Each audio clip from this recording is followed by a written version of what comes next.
Hello guys, welcome to Arunoday classes. मैं आपका Arunoday classes में स्वागत करती हूँ। मेरा नाम है मीनाक्षी और आज हम बात करने वाले हैं अपने हिंदी के प्रैक्टिस सेट की। जैसे कि मैंने आपको प्रीवियस क्लास में बता दिया था, आपके फर्स्ट हो चुका है प्रैक्टिस सेट, सेकंड भी हो चुका है, तो आज हम तीसरा प्रैक्टिस सेट करने वाले हैं। ये प्रैक्टिस सेट आपका सभी कॉम्पिटिटिव एग्जाम में बहुत ही ज़्यादा क्या है, बेनिफिशियल होने वाला है। तो फिर आज की क्लास हम स्टार्ट करते हैं। जैसा कि आपकी स्क्रीन पर फर्स्ट क्वेश्चन लिखा है कि कौन वर्ण घोष नहीं है। ठीक है, सबसे पहले इस क्वेश्चन में आपको नेगेटिव दिख रहा है कि नहीं वाला शब्द हमसे पूछा गया है। तो पहले आज बात कर लेते हैं कि घोष वर्ण होते क्या हैं। तो वह शब्द यानी कि वह ध्वनियाँ जिनका उच्चारण करते समय क्या है, नाद का उपयोग होता है, उन्हें हम घोष वर्ण कहते हैं। नाद का अर्थ होता है आपका, जो शब्द आपके संगीत होता है ना, संगीत में जो उपयोग होते हैं उन्हें नाद कहा जाता है। तो मैंने जैसे कि आपको बताया डेफिनेशन में कि जिन वर्णों की उच्चारण करते समय नाद का उपयोग होता है उन्हें घोष वर्ण कहते हैं। इनकी संख्या कितनी होती है? तो इनकी संख्या होती है आपकी 31।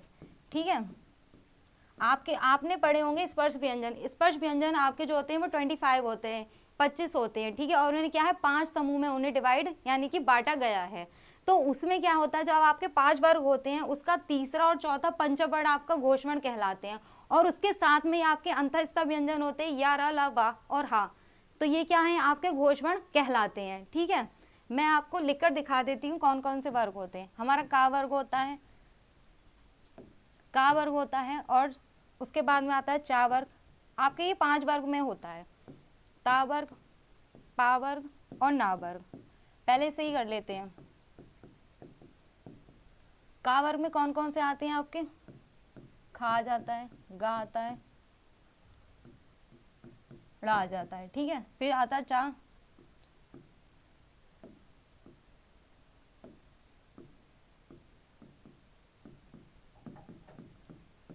ठीक है। अब देख लो हमारे ऑप्शंस की तरफ। ऑप्शन में आपको बता दूं, फर्स्ट आपका ए लिखा है, बी आपका छा, सी है आपका आ और डी है आपका डा। तो देखो जो फर्स्ट वाला जो ए दिख रहा है ये तो आपका स्वर होता है। मैं बात कर रही हूँ आपसे व्यंजन की। ठीक है, फिर आ भी आपका व्यंजन है। 2 ऑप्शन तो हमारे ऐसे ही हट चुके हैं इसमें। ठीक है, अगर आप घोष वर्ण भी देख रहे हैं या इसमें अघोष वर्ण भी ढूंढ रहे हैं ना, तो ये 2 ऑप्शन तो आपके बिल्कुल हो गए, हट गए, ये आपका आता ही नहीं है। ठीक है, अब बात कर लेते हैं। देखो मैंने सिर्फ 5 के वर्ग के लिए सिर्फ आपको 2 ही बताए हैं।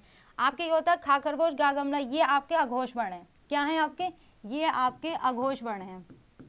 ठीक है, अघोष वर्ण की संख्या आपकी 13 होती है, यानी कि इनके प्रत्येक वर्ग का पहला और दूसरा वर्ण जो होता है वो अघोष वर्ण होता है, और लास्ट का जो होता है ना आपका तीसरा और चौथा, सॉरी ये वाला नहीं होगा आपका, गा नहीं होगा। पहला और दूसरा आपका अघोष वर्ण हो जाएंगे, तीसरा और चौथा और जो पंचम आपके वर्ण हैं वो आपके घोष वर्ण में आ जाते हैं। तो इसमें ढूंढ लेते हैं हम। अब सेकंड हमारा चा का था, तो देखो आपके ये दोनों तो चलेगा अघोष वर्ण में, 3 ही बचे हैं आपके। तो ये जो छा आ रहा है, और छा मुझे यहाँ भी दिख रहा है आपको ऑप्शन में, तो जो छा है वो आपका अघोष वर्ण है, और हमसे यही पूछा गया था कि कौन सा घोष वर्ण नहीं है। ठीक है, तो ये तीनों तो, 2 तो आपको वैसे ही हट गए, और छा आपका क्या अघोष वर्ण है और नहीं पूछा था, इसीलिए हमारा राइट आंसर क्या हो गया, आपका बी हो गया है। ठीक है, अब बढ़ते हैं अपने नेक्स्ट क्वेश्चन की ओर। नेक्स्ट क्वेश्चन है कि किस शब्द में ऋषि ऋषि स्वर नहीं है। क्या है पूछा, ऋषि ऋषि स्वर का उपयोग जिस इस ऑप्शन में नहीं है वही हमारा राइट आंसर हो जाएगा, क्योंकि इन्होंने नहीं वाला पूछा है। मैंने प्रीवियस क्लास में भी बताया था और मैं बार बार आपको ये बात रिपीट कर रही हूँ। अब जो आपके एग्जाम हो रहे हैं, चाहे वो टीचिंग का एग्जाम हो या किसी भी एग्जाम हो, गवर्नमेंट एग्जाम, उसमें निगेटिव वाले क्वेश्चन बहुत ही ज़्यादा पूछे जाते हैं। इससे क्या होता है, हमारा क्वेश्चन बहुत ही ज़्यादा रेयर केस होता है कि इसमें आंसर जो हम गलती कर देते हैं, क्योंकि हम नहीं पढ़ते नहीं है जल्दबाजी में। तो क्या था कि किस शब्द में ऋषि ऋषि स्वर नहीं है, और मैं आपको बता दूं, इन्हें इसका ढूंढने का एक ही रीज़न हो सकता है, यानी कि इसे निकालने का एक ही सीधा उपाय है, इसके संधि विच्छेद कर देना। अगर मान लो आपको पता ही नहीं है ऋषि ऋषि का कौन सा मतलब की मात्रा लगती है, इसलिए तो सबसे पहले क्या कर लेते हैं, इनके संधि विच्छेद कर लेते हैं। तो फर्स्ट है आपका रिवाज। तो रिवाज में क्या हो जाएगा, सबसे पहले रा आएगा, फिर ई आएगा, प्लस क्या आ जाएगा, वाह है, प्लस बड़ा है, फिर क्या है आपका जा है। ये हो गया रिवाज का संधि विच्छेद। ठीक है, फिर आ जाता है दृष्टि। दृष्टि में क्या आएगा, पहले दा आएगा, फिर ऋषि ऋषि आ जाएगा आपका, फिर क्या आएगी, ई की मात्रा आएगी, फिर आपका टा आ जाएगा। देखो इसमें ऋषि ऋषि आ रहा है। तीसरा भी चेक कर लेते हैं, का है, प्लस है, फिर ऋषि ऋषि है, फिर क्या है आपका शाह है, फिर क्या है बड़ा है। देखो इसमें भी ऋषि ऋषि आ रहा है, और सही बताओ, अगर आपको संधि विच्छेद करना भी नहीं आता, जो ये मात्रा दिख रही है ना आपको, ऋषि ऋषि वाली मात्रा होती है, अगर ये मात्रा है तो समझ लो उसमें तो ऋषि ऋषि स्वर आपका आ रहा है, ठीक है, और जिसमें नहीं है वही आपका आंसर हो जाएगा। देखो दृष्टि में भी है, कृष्णा में भी है, कृपा में भी है, लेकिन रिवाज में नहीं है। रिवाज में आपका क्या है, ई की मात्रा आ रही है, स्वर है आपका लेकिन क्या है, ई का है, और इन्होंने कहा था कि ऋषि ऋषि का स्वर जिसमें नहीं है, तो हमारा राइट आंसर क्या हो जाएगा, आपका ए हो जाएगा। ठीक है, बढ़ते हैं अपने नेक्स्ट क्वेश्चन की ओर। नेक्स्ट क्वेश्चन है कि किन ध्वनियों को अनुसार कहा जाता है। ठीक है, इसे अनुसार नहीं है, इसे अनुस्वार होगा लिखा हुआ, क्या है, अनुसार, अनुस्वर बोला जाता है। ठीक है, ये थोड़ा सा मिस्टेक हो गया होगा, नेगलेक्ट कर देना इस बात को आप। तो किस ध्वनियों को अनुसार यानी कि अनुस्वर कहा जाता है, तो फर्स्ट ऑप्शन है कि स्वर के बाद आने वाली नासिक के ध्वनियों को, बी है स्वतंत्र रूप से उच्चारित ध्वनियों को, सी है स्वर के साथ आने वाली ध्वनियों को, या व्यंजन के बाद में आने वाली ध्वनियों को। तो मैं आपको बता दूं, जो स्वर के बाद आने वाली नासिक के ध्वनियों होती है ना, उसे कहा जाता है अनुस्वार। जैसे कि अंक, क्या है, अंक, देखो इसमें स्वर भी आ गया, फिर नासिक के क्या है, आपकी जो अंकी बिंदी है, जब आप अंक बोलोगी तो क्या होगा, नासिक की यानी कि आपकी नाक से ध्वनि निकलती है, यानी कि आवाज आती है। ठीक है, अंक हो गया, अंग हो गया, ये सब क्या है, आपके अनुसार ही वर्ड हैं, तो क्या होगा हमारा आंसर ए हो जाएगा। क्या, स्वर के बाद आने वाली नासिक के ध्वनियों को क्या कहा जाता है, आपका अनुस्वार कहा जाता है। ठीक है, बढ़ जाते हैं अपने नेक्स्ट क्वेश्चन की ओर। नेक्स्ट क्वेश्चन है कि किस शब्द में गुण संधि है, क्या है, गुण संधि है। तो पहले आपको गुण संधि पता होना चाहिए कि गुण संधि होती क्या है। तो दो वर्ण को मेल को आपको संधि कहा जाता है, यानी कि दो जब वर्ण मिलते हैं तब उसमें क्या होती है, हमारी संधि बनती है। संधि आपकी 3 टाइप की होती है, इसमें हमसे पूछा है गुण संधि। ठीक है, गुण संधि के बारे में मैं आपको बता देती हूँ। मैं इसमें एक ट्रिक बताती हूँ जिससे क्या होता है, आपको गुण संधि आसानी से पता चल जाएगी। देखो डेफिनेशन, मैं फिर वही वाली बात कहूँगी, हिंदी हो या कोई भी सब्जेक्ट हो, डेफिनेशन से कभी एग्जाम क्लियर नहीं होते हैं। हमें क्या होता है, हमारे आंसर तक पहुँचना होता है। तो क्या है, डेफिनेशन बहुत, एक आधी क्वेश्चन में आपसे डेफिनेशन पूछी जाती है, वरना पूछी नहीं जाती है। तो गुण संधि के बारे में बात कर लेते हैं। तो गुण संधि का एक रूल है, जैसे दो शब्दों के मेल को क्या कहा जाता है, संधि कहा जाता है। तो 2 वर्ण होने चाहिए हमारे क्वेश्चन में। तो अगर इधर आ है और इधर ई दे रखा है, या इधर ई होगी या बड़ी ई भी हो सकती है, तो क्या है वो ए में बदल जाती है। और अगर इधर आ है और इधर ऊ है, तो वो क्या है, ओ की मात्रा में बदल जाती है। इसी में क्या है, आपकी गुण संधि खत्म हो जाएगी। अब क्या कर सकते हैं, इनके संधि विच्छेद कर लीजिए। सुधर्मी लिखा हुआ है, सिंधुर्मी। ठीक है, तो इसे जब मैं तोड़ूंगी तो किस में बदलेगा, सिंध प्लस उर्मी, किस में टूट गया ये, सिंध प्लस उर्मी में। भारतेंदु में देख लेते हैं, भारत प्लस इंदु। ठीक है, नारीश्वर, नारी प्लस ईश्वर, इसे कहा क्या कहा जाएगा, नारीश्वर। लोकेशणा यानी कि लोकेशणा, लोक प्लस एषणा, ये क्या है, इनके संधि विच्छेद हो गए हैं। अब मैं आपको बता देती हूँ, फर्स्ट है, देखो इधर आ रहा है आ, इधर आ रहा है आपका ऊ। ठीक है, लेकिन इसमें आपकी क्या आ रही थी, बड़ी मात्रा आ रही थी। तो ये जो उदाहरण है ना, ये एग्जाम्पल है, ये आपकी दीर्घ संधि का है। देखो दीर्घ संधि में हमेशा बड़े शब्द आएंगे, बड़ा आ, बड़ी ई, बड़ा ऊ आएगा। तो इसमें जब इन्हें दोनों को जोड़ा था तो क्या आना चाहिए था, एक ही मात्रा तो आ ही नहीं रही। रूल मैंने आपको क्या बताया, इधर आ होना चाहिए, इधर ई होना चाहिए, या इधर आ होना चाहिए, इधर ऊ होना चाहिए। आ है, ऊ भी है, लेकिन क्या है, एक ही मात्रा तो नहीं आ रही। क्या मात्रा आ रही है इसमें, उर्मी, बड़ी की मात्रा चली गई इसमें, सुधुर्मी बना दिया, जो बड़ा ऊ आ गया है। तो ये आपका क्या है, दीर्घ संधि है। भारत, भारत प्लस इंदु, इसमें देखते हैं। देखो इधर आ था, इसमें ए है। ए कैसे बना है, जब यहाँ ए था, यहाँ आपका आ था और यहाँ आपका ई थी, तभी तो भारतेंदु बना। और इसमें आपको देखो मात्रा दिख ही रही है, क्या लगी हुई है, भारतेंदु लगी हुई है। तो ये जो मात्रा जो डिनोट करी गई है ना, इसी से शो हो रहा है, ये आपकी क्या आ गई है, गुण संधि आ गई है। अब तीसरा भी देख लो, नारी प्लस ईश्वर, यहाँ बड़ी की मात्रा है, ये भी बड़ी है, तो नारी प्लस ईश्वर बनकर नारीश्वर हो गया, ये भी आपकी दीर्घ संधि है। लोक प्लस एषणा, देखो इसमें क्या हुआ, लोक प्लस एषणा, इसमें आ और ए मिलकर क्या हो गया, एक ही मात्रा में बदल हो गए, बदल गए, यानी कि ये आपकी वृद्धि संधि हो गई है। जब मात्रा में वृद्धि हो जाती है ना, देखो गुण संधि में एक ही मात्रा आ रही थी, लेकिन वृद्धि संधि में क्या हो जाती है, मात्रा एक और ऐड हो जाती है। और अगर इसमें भी एक मात्रा ऐड हो जाएगी, इसमें भी एक मात्रा ऐड हो जाएगी, तो ये आपके चले जाएंगे वृद्धि संधि में। लेकिन ये हमें क्या पढ़नी है, अभी गुण संधि पढ़नी है, तो उसे ही देख लेते हैं पहले। यहाँ पे एक ही मात्रा आ जाएगी। तो जो भारतेंदु है यहाँ पर आपकी एक ही मात्रा से आपको पता चल रहा है कि इसमें आपकी क्या है, गुण संधि। मैंने आपको चारों एग्जाम्पल बता दिए, ये आपकी दीर्घ संधि का है, ये भी दीर्घ संधि का है, और ये आपकी वृद्धि संधि का है। लेकिन जो बी ऑप्शन है ना, भारतेंदु, भारत प्लस इंदु, ये आपकी क्या है, गुण संधि है। ठीक है, और यही हमारा राइट आंसर हो गया है। अब बढ़ते अपने नेक्स्ट क्वेश्चन की ओर। नेक्स्ट क्वेश्चन है कि वृक्ष छाया का संधि विच्छेद क्या है? क्या है? वृक्ष प्लस छाया, यानी कि इसमें 4 ऑप्शन दिए हैं, देखना कौन सा राइट आंसर है। तो देखो इसमें पहला है वृक्ष धन प्लस छाया, वृक्ष धन प्लस छाया, सी है वृक्ष प्लस छाया। देखो इसका जो राइट आंसर है वो आपका डी है, वृक्ष प्लस छाया। आप इसका संधि विच्छेद जो करा गया है वो व्यंजन संधि के रिकॉर्डिंग किया गया है। तो मैं आपको बता दूं जो इसका राइट आंसर है वो डी है, वृक्ष प्लस छाया ही इसका राइट आंसर हो जाएगा। बढ़ते हैं अपने नेक्स्ट क्वेश्चन की ओर। नेक्स्ट क्वेश्चन है शमशु शब्द का तद्भव रूप होगा। तद्भव किसे कहते हैं? जो शब्द हिंदी में उपयोग किए जाते हैं। तत्सम किसे कहते हैं? जो सब संस्कृत के होते हैं और उनमें बिना परिवर्तन किए हुए हिंदी में उपयोग किया जाता है। तो यानी कि तत्सम होते हैं वो तो संस्कृत के होते हैं, तद्भव आपके एक तरीके से हिंदी के होते हैं। तो देख लेते हैं, इसमें पूछा जो शमशु शब्द है ये आपका संस्कृत का दे रखा है, तत्सम में दे रखा है, इसका तद्भव बताना है। तो सबसे पहला मूछ दे रखा है, बी आपका अश्रु, ये इसे तो आंसू कहते हैं, ये तो आंसू खुद ही लिखा है, ये ससुर लिखा हुआ है। ठीक है, तो आपका जो राइट आंसर है ना वो है आपका मूछ। शमशु का मतलब होता है तद्भव होगा मूछ। ठीक है, बढ़ते हैं अपने अब नेक्स्ट क्वेश्चन की ओर। नेक्स्ट क्वेश्चन है कि विपरीत अर्थ का बोध कराने वाले शब्द को कहते हैं, क्या है? विपरीत अर्थ। विपरीत अर्थ कह दूं यानी कि उसका उल्टा शब्द, जैसे ऊपर का नीचे, दाएं का बाएं, ठीक है, आगे का पीछे, तो ये क्या होते हैं? उल्टे शब्द भी कह सकते हैं एक छोटी सी लैंग्वेज में। और विपरीत का मतलब भी क्या होता है? उसका अपोजिट ही होता है। तो विपरीत अर्थ का बोध कराने वाले शब्द को कहते हैं। तो फर्स्ट है पर्यायवाची शब्द, पर्यायवाची को शायद समानार्थी बोलते हैं, वो तो हो ही नहीं सकता। बी है विलोम शब्द, सी है समान अर्थ वाले शब्द, डी है एकार्थ। तो आपका जो राइट आंसर है वो है आपका बी, विलोम शब्द को कहते हैं। विपरीत अर्थ का बोध कराने वाले शब्दों को विलोम शब्द कहा जाता है। क्लास अगर आपको पसंद आ रही हो तो इसे लाइक कीजिए, शेयर कीजिए और चैनल को सब्सक्राइब कीजिए। चैनल को सब्सक्राइब करने के साथ साथ आपको क्या करना है? बेल आइकन को प्रेस करना है और ऑल पर क्लिक कर देना है, ताकि जब भी आपकी क्लास होती है तो आपको नोटिफिकेशन मिल जाए। क्लास आपकी करंट अफेयर्स की, रीजनिंग की, मैथ की, सर ने सारी क्लासेस आपकी स्टार्ट कर दी है, तो आपको क्या करना है? सारी क्लासों को अटेंड करना है। ठीक है, अब बढ़ते हैं अपने नेक्स्ट क्वेश्चन की ओर।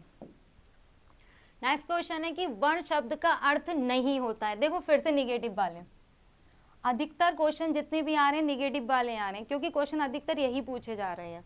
क्वेश्चन जो आपको प्रैक्टिस सेट हो रहा है इसमें आपका एक एक टॉपिक रखा गया है हिंदी का, चाहे वो तत्सम तद्भव से हो, संधि से हो, समास से हो, कारक से हो, सारे टॉपिक के यहाँ पर क्वेश्चन आपके रखे गए हैं, ताकि क्या हो सके? आपका अच्छे से रिवाइज हो सके। जो लोग भी तैयारी कर रहे हैं तो उन्हें ये प्रैक्टिस सेट जरूर करना चाहिए। तो वर्ण शब्द का अर्थ नहीं होता है, नहीं पूछा है। तो देखो वर्ण होता है, वर्ण का अर्थ क्या होता है? रंग होना। वर्ण देखो हम हिंदी में कहते हैं ना वर्णों का योग, तो वर्ण क्या होता है? एक तरीके से शब्द ही कहलाता है, वर्ण कहलाता है एक शब्द को।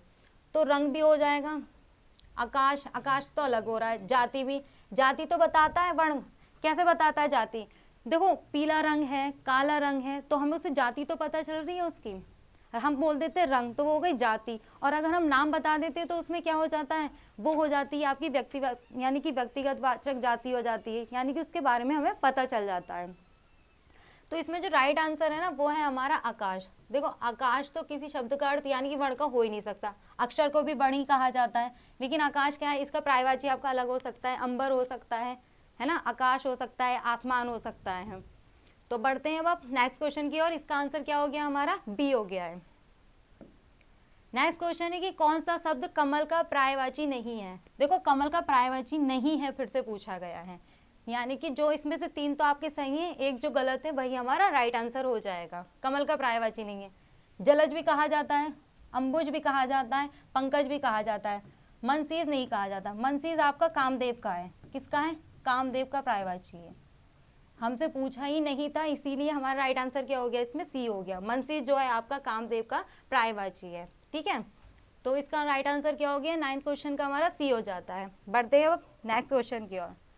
नेक्स्ट क्वेश्चन है कि जिसका मन व ध्यान दूसरी तरफ हो के लिए एक शब्द होगा। जिसका मन व ध्यान दूसरी तरफ हो के लिए एक शब्द होगा। फर्स्ट ऑप्शन है मनन। मनन का मतलब होता है जो मन में ही पड़ता है उसे मनन करते हैं, ठीक है, मन में पढ़ने वाला कहते हैं मनन कर रहा है, या ध्यान करने वाले को कह सकते हैं।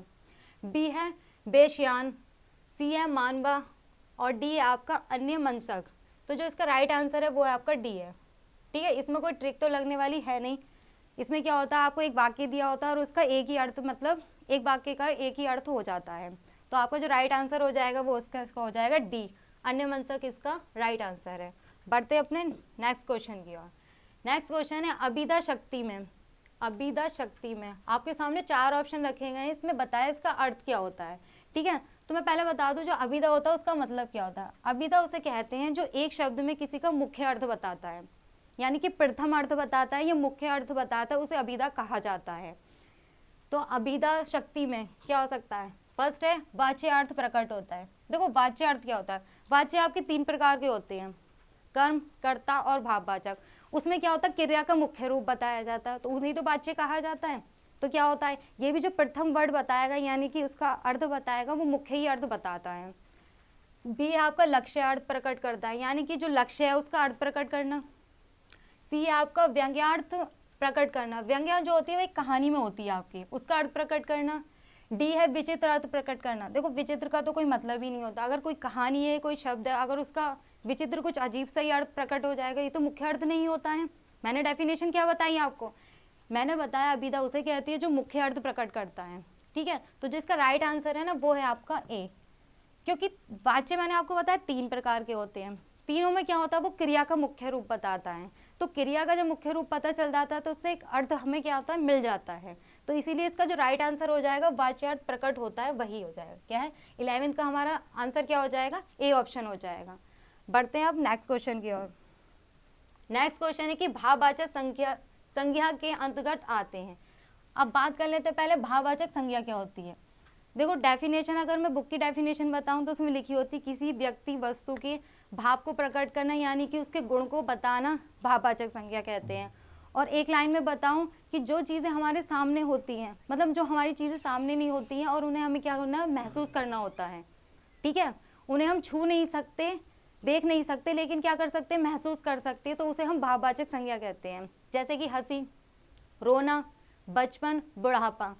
देखो बुढ़ापा देखा जा सकता है कि हाँ कोई इंसान बूढ़ा हो रहा है, लेकिन उसे महसूस कौन कर सकता है, जो बूढ़ा होता है। बचपन है वो महसूस किया जाता है, हंसी है वो क्या है, इंसान का भाव है, जब मन में आता है तब हंसने लगते हैं, जब मन में आता है रोने लगते हैं। तो ये क्या है, एक भाववाचक कहलाता है, ठीक है। तो हमें वही देखना है। फर्स्ट है पशु पक्षी। पशु पक्षी कोई भाववाचक है, कोई पशु पक्षी तो कोई भाववाचक हो ही नहीं सकता, ठीक है। बी आपका गुण और दोष। हाँ गुण दोष हो सकता है, किसी की अच्छाई और बुराई बताना, क्या वो महसूस ही तो करी जा रही, कोई इंसान आपसे गलत बोल रहा है तो वो क्या उसके अंदर बुराई है, तो वो आप महसूस ही तो कर रहे हो, ठीक है। अब कोई आपसे कहे कि आप बहुत अच्छे हो या किसी की तारीफ हो रही है, तो वो क्या महसूस करने वाली चीज़ होती है कि हाँ सामने वाला बंदा हमारी क्या कर रहा है, तारीफ कर रहा है, यानी कि अच्छाई कर रहा है, तो वो क्या महसूस करने वाली चीज़ है। सी है दिशाएं। देखो दिशा आपकी 4 होती हैं, उसके अलावा तो और कोई दिशा नहीं होती है। हाँ एक पूरा पश्चिम भी करके हम दिशा बता सकते हैं। दिशा होती है आपकी जातिवाचक, लेकिन अगर मैं कह दूं उत्तर दिशा या पश्चिम दिशा तो वो हो जाएगी आपकी व्यक्तिवाचक। लेकिन हमसे पूछा क्या, भाववाचक, भाववाचक संज्ञा के अंतर्गत, तो ये तो हो ही नहीं सकती। आभूषण है, आभूषण आपकी जातिवाचक में है, ठीक है, क्योंकि आभूषण ही बोला गया है। लेकिन अगर मैं बोल दूं कोई किसी भी आभूषण का नाम, तो वो आपकी किस में चली जाती, व्यक्तिवाचक में। लेकिन हमसे क्या पूछा, भाववाचक। तो आपका जो राइट आंसर किसकी ओर इशारा कर रहा है, बी ऑप्शन की ओर कर रहा है, गुण और दोष, क्योंकि हम इन्हें क्या कर सकते हैं, महसूस कर सकते हैं, और यही हमारी भाववाचक यानी कि किसी व्यक्ति वस्तु की या किसी जाति का गुण बताने वाले शब्दों को क्या कहते हैं, हम भाववाचक संज्ञा कहते हैं। तो ये इसमें क्या हो रहा है, गुण ही तो बताया जा रहा है, गुण और दोष ही तो बताया जा रहा है, तो राइट आंसर क्या हो जाएगा हमारा, बी हो जाएगा इसमें। बढ़ते हैं अब अपने नेक्स्ट क्वेश्चन की ओर। नेक्स्ट क्वेश्चन है कि मदन काली पतलून पहनकर खेलने आया में विशेषण है। विशेषण पूछा है हमसे और पूरा एक सेंटेंस यानी कि एक वाक्य दे दिया है। अब बात कर लेते हैं विशेषण क्या होते हैं। देखो जो शब्द संज्ञा और सर्वनाम की विशेषता बताते हैं उन्हें हम विशेषण कहते हैं। क्या कहते हैं, विशेषण भी आपके कई प्रकार के होते हैं, ठीक है। उसमें क्या होता है, किसी की संख्या बताया जाता है, संख्यावाचक भी विशेषण होता है, ठीक है। तो हमें क्या इसमें पूछा है कि विशेषण कौन सा है। अब इस सेंटेंस के रिकॉर्डिंग हम देख लेते हैं। मदन काली पतलून पहनकर आया है। मैं एक एग्जाम्पल बताती हूँ, जैसे कि कह सकते हैं मोहन अच्छा लड़का है। देखो मोहन तो हो गया आपका क्या, संज्ञा में आ जाता है, ठीक है, लड़का है अच्छा, लेकिन इससे क्या है, अच्छे से हमें पता चल रहा है कि इसका गुण और दोष के बारे में तो पता चल रहा है, इसकी विशेषता के बारे में चल रहा है, इसकी क्वालिटी यानी कि अच्छाई के बारे में पता चल रहा है। तो ये क्या हो गया, इसका विशेषण हो गया, ठीक है। अब इसमें लिखा मदन काली पतलून पहनकर खेलने आया है। इसमें आप ध्यान देना, मदन भी लिखा है, पतलून कह लो या पैंट कह लो, पहनकर आया है खेलने के लिए, लेकिन क्या है जो काली है ये थोड़ा डिफरेंट नहीं लग रहा, इससे इसकी विशेषता नहीं पता चल रही। ये सेंटेंस ऐसे भी तो हो सकता था कि मदन पतलून पहनकर खेलने आया है, उन्होंने काली ही क्यों लिखा, क्योंकि जो पैंट है यानी कि जो पतलून है उसकी विशेषता बताई जा रही है, इसमें रंग के बारे में बताया जा रहा है कि उसका रंग क्या है, काला, और यही इसकी विशेषता है। जैसे कि गुलाब का फूल लाल होता है या पीला होता है, तो उसमें क्या होता है, रंग की विशेषता बताई जा रही है, तो इसे क्या कहा जाएगा, विशेषण कहा जाएगा। तो क्या हो गया, इसमें खेलने आया में विशेषण क्या है, पतलून मदन खेलने से काली, इससे क्या हो रहा है, आपकी विशेषता बताई जा रही है। तो इसका राइट आंसर क्या हो जाएगा, आपका ए हो जाएगा। बढ़ते हैं अब अपने नेक्स्ट क्वेश्चन की ओर। नेक्स्ट क्वेश्चन है कि वहां मोहन के डैश डैश कोई नहीं था, वाक्य में रिक्त स्थान पर प्रयुक्त होगा। यानी कि एक सेंटेंस दे दिया है हमें, फिलअप से एक तरीके से रिक्त स्थान इस हमें क्या है, फिल करना है। 4 ऑप्शन दे दिए हैं। देखो इसमें तो हमें नहीं पता होता क्या आ सकता है, हम क्या करते हैं, अपने ऑप्शन रखकर इसमें देख लेते हैं। वहां मोहन के पहला लगा लेते हैं, या कोई नहीं आया, ये तो बिल्कुल मैच नहीं हो रहा। बी है वहां मोहन के अलावा कोई नहीं था, ये तो ठीक बैठ रहा है, फिर भी देख लेते हैं हम। सी है और वहां मोहन के और कोई नहीं था, ये तो कोई समझ में ही नहीं आया। डी है अथवा, वहां मोहन के अथवा कोई नहीं था। देखो अथवा जो होता है ना, वो 2 शब्दों के बीच में लगाया जाता है, ठीक है, जैसे रोहन अथवा मोहन, तो समझ में आता। तो इसका जो राइट आंसर है ना, वो है आपके अलावा, यही ठीक बैठ रहा है, वहां मोहन के अलावा कोई नहीं था, ठीक है। तो इसका राइट आंसर क्या हो गया हमारा, बी हो गया 14 का। बढ़ जाते हैं अपने नेक्स्ट क्वेश्चन की ओर। नेक्स्ट क्वेश्चन है कि हमें सफलता मिलने तक प्रयास करना चाहिए, इस वाक्य में तक है, यानी कि जो तक है इसको बताना है कि ये क्या है। सबसे पहले ऑप्शन पढ़ लेते हैं, समुच्चय बोधक अव्यय, ठीक है, यानी कि समुच्चय बोधक अव्यय है। बी है क्रिया विशेषण है। सी संबंध बोधक अव्यय है। डी विस्मय बोधक अव्यय है। देखो इससे ऑप्शन से तो पता चल रहा है, मान लो आप पढ़कर गए हो, आपको पता नहीं है इस सेंटेंस में जो तक है वो है क्या, लेकिन ऑप्शन से हमें पता चल गया कि इसमें अव्यय पूछा है, क्योंकि इसमें अव्यय के ही एग्जाम्पल दिए हैं, और कोई तो नहीं दिया, ये चारों अव्यय के ही प्रकार दिए हैं। इससे ये बात तो क्लियर हो गई कि हमें अव्यय बताना है, बस अब ये देखना है कि कौन सा अव्यय इसमें फिट बैठ रहा है, यानी कि कौन सा अव्यय आना चाहिए। तो अव्यय की डेफिनेशन होती है, जिन शब्दों के रूप क्या है, काल, वचन और क्रिया के अनुसार कभी नहीं बदलते, उन्हें अव्यय कहा जाता है। और एक डेफिनेशन इसकी ये भी हो सकती है, अव्यय को अगर मैं तोड़ू तो आ प्लस वह में टूट जाएगा आपका।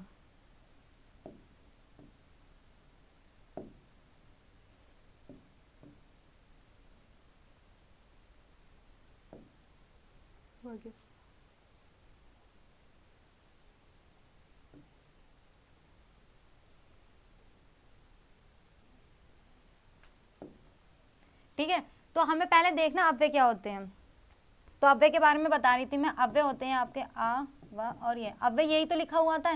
देखो इसका संधि विच्छेद करो, आ को हटा दो तो व्यय, यानी कि व्यय का मतलब होता है खर्च, और अव्यय का मतलब होता है जो खर्ची ना हो, है ना, यानी कि जो खत्म ही ना हो या फिर जो खर्ची ना हो, यानी कि जिसमें जो परिवर्तन ही नहीं हो रहा उसे अव्यय कहा जाएगा। एक डेफिनेशन में बताऊं तो, किताबी डेफिनेशन नहीं है, ये मेरी खुद की बनाई हुई डेफिनेशन है, ठीक है। क्या है, जिसका कोई खर्च ही ना हो उसे अव्यय कहा जाएगा।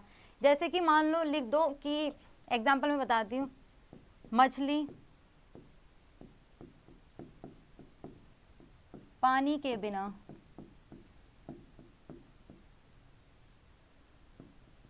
जी नहीं सकती, ये रह नहीं सकती, जी नहीं सकती। देखो मछली पानी के बिना, जो के बिना है ना, ये बिना वाला शब्द जो है, यहाँ अगर मैं मछली कर दूं, मगरमच्छ कर दूं, या रह नहीं सकती थी कर दूं, तब भी क्या आएगा, बिना शब्द कभी नहीं बदलेगा। या मछली कर दो, मगरमच्छ कर दो, या किसी भी पक्षी का नाम भी लिख दिया जाएगा, तब भी क्या, ये बिना शब्द नहीं बदलेगा। या रह नहीं सकती थी, तो इस पर कोई असर पड़ रहा है? अगर यहाँ मगरमच्छ आएगा तो यहाँ सकता हो सकता है, ये तो बदल रहा है, लेकिन जो के बिना लिखा है ना, ये बिल्कुल भी क्या हो रहा है, इसमें चेंजमेंट नहीं हो सकता, ठीक है। एक एग्जाम्पल और ले लेते हैं,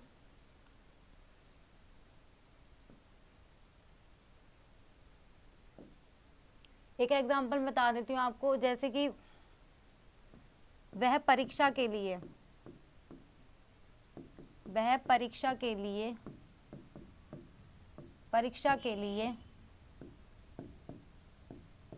रात भर पढ़ा या जागा।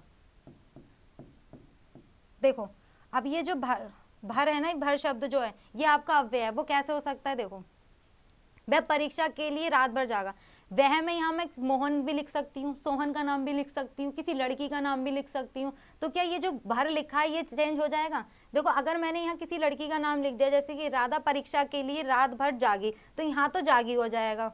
तो क्या हो रहा है?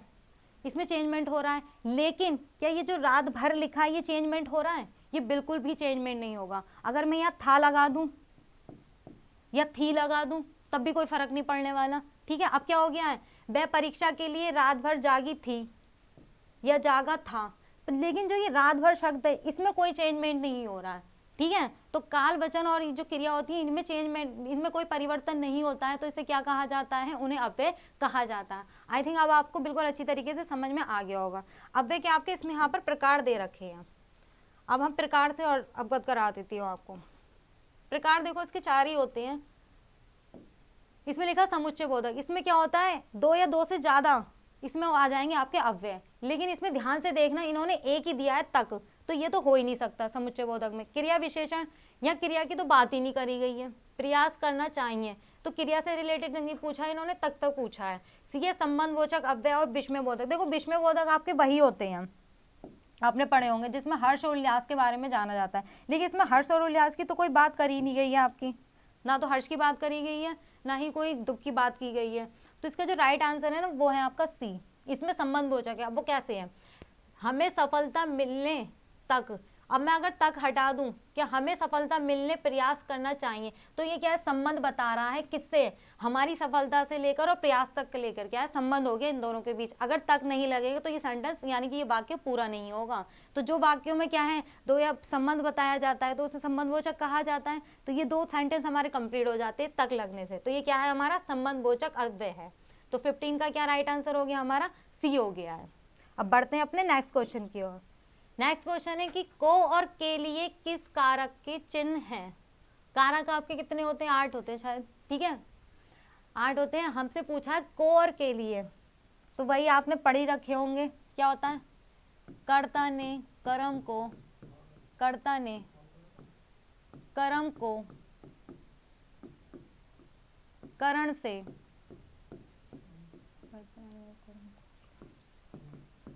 आपादान से, सॉरी मैं आपको ऐसे ही बता दूं क्या होता है आपका। कर्ता ने कर्म को करण से संपादन के लिए, अपादान से अलग। संपादन के लिए, देखो इसमें पूछा था के लिए, ठीक है, लिखने की जरूरत नहीं है, लिख के भी मैं आपको बता देती हूँ, लेकिन मैं आपको ऐसे ही बता रही हूँ। कर्ता ने कर्म को करण से संपादन के लिए, और इसमें क्या आ रहा है? के लिए आ रहा है। क्या आ रहा? के लिए, और को भी आ रहा है। तो के लिए, संपादन के लिए, जैसे कि कह सकते हैं राजा ने भिखारियों के लिए कंबल बांटे, ठीक है, के लिए। या फिर हम कह सकते हैं राजा ने भिक्षुकों को कंबल दिए, को भी आ रहा है और के लिए भी आ रहा है। तो ये किसका एग्जाम्पल हो रहा है? आपका संपादन के लिए हो रहा है। क्या हो रहा है? संपादन के लिए हो रहा है। तो हमारा इसमें राइट आंसर देख ही सकते क्या हो जाएगा? ए हमारा राइट आंसर हो जाएगा। को और के लिए किस कारक के चिन्ह आ रहे हैं? संपादन में आ रहे हैं। करण में मैंने आपको बता दिया, कर्ता ने कर्म को करण से, संपादन के लिए, अपादान से अलग। ठीक है, तो जिसमें जो राइट आंसर बैठ रहा है ना वो हमारा ए ही बैठ रहा है। तो ऊपर आगे तक पढ़ने की कोई जरूरत नहीं है। बढ़ जाते हैं अब अपने नेक्स्ट क्वेश्चन की ओर। नेक्स्ट क्वेश्चन है कि उद्देश्य और विधेय किसके अंग है? उद्देश्य और विधेय, ठीक है, तो ये आपके वाक्य के अंग होते हैं। वाक्य के अंग कैसे होते हैं? जिस वाक्य यानी कि एक सेंटेंस लिखा जाता है तो उसमें जिसके बारे में बताया जाता है उसे तो कहते हैं उद्देश्य, और बाकी जो उसकी क्रिया होती है या उसके अलावा कोई शब्द उसमें जुड़ा हुआ होता है वो उसका विधेय कहलाता है। ठीक है, जैसे कि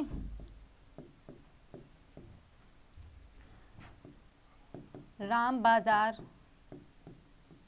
जाता है, राम बाजार जाता है। देखो जो राम, किसके बारे में बात हो रही है? राम की, ये तो हो जाएगा उद्देश्य। जाता है, बाजार है, ये सब क्या हो जाएंगे? इसके विधेय हो जाएंगे। क्या हो जाएंगे? विधेय हो जाएंगे।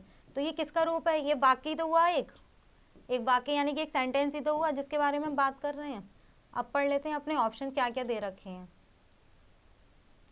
ऑप्शन हमें दे रखे हैं वाक्य, रचना, शब्द। शब्द तो देखो एक ही शब्द में खत्म हो जाएगा तो उसका तो रूप हो ही नहीं सकता। अर्थ क्या है, किसी वाक्य या शब्द का ही तो अर्थ निकाला जाता है, ये तो हो ही नहीं सकता। तो क्या हो जाएगा, वाक्य हो जाएगा इसका राइट आंसर।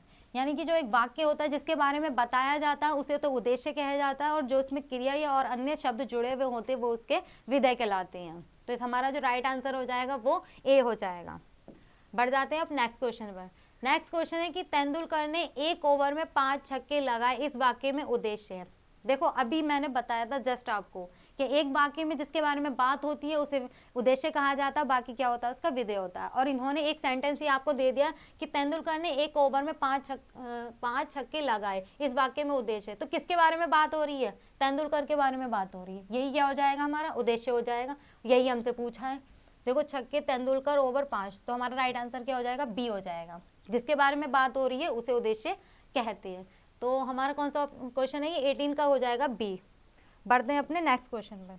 नेक्स्ट क्वेश्चन है कि विराम चिन्ह का नाम है, यानी कि जो एक विराम चिन्ह दे दिया है वो कौन सा है। ठीक है, इसका नाम क्या है, अर्धविराम है, विराम है, अल्प विराम है, हंसपद है, कौन सा है इसमें।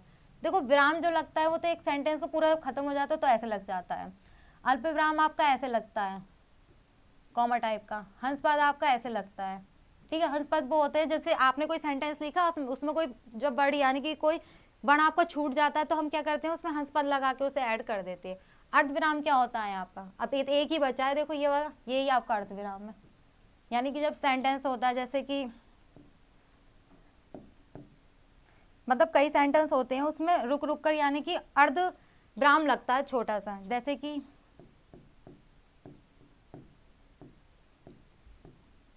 बिजली चमकी, सॉरी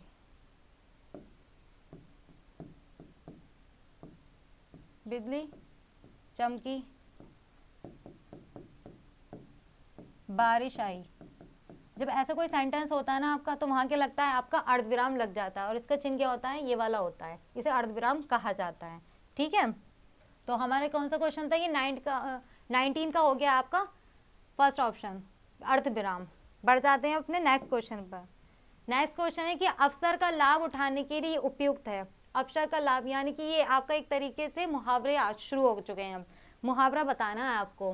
बहती गंगा में हाथ धोना, बी है आकाश पाताल एक करना, सी है फूला ना समाना, डी है आपका अंगारों पर पैर रखना।